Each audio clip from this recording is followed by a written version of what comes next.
అండి మా వాడు స్కూల్‌కి పట్టుకెళ్ళడానికి ఏదైనా స్నాక్ లాగా చెయ్యమ్మా అని అడిగాడు. ఇంక వాడు అడగడం నేను చేయకపోవడమా, ఇంక నేనైతే జంతికలు చేద్దాం కదా అని చెప్పి ఇంకా అది కూడా గుల్లగా చేద్దాం కదా అని ఉత్తి శనగపిండితోనే చేస్తున్నానండి.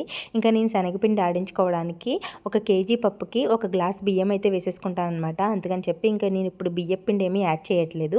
ఉత్తి శనగపిండితోనే చేసుకుంటున్నాను. ఇంకా 2 గ్లాసులు శనగపిండి తీసుకున్నాను. దాంట్లో 2 స్పూన్ల వాము, అలాగే టేస్ట్‌కి సరిపడా ఉప్పు, అలాగే కొంచెం కారం, ఇంకా మరుగుతున్న నూనె అనమాట 2 స్పూన్లు వేసేసుకోండి. అంటే కాగిన నూనె 2 స్పూన్లు వేసేసుకోండి.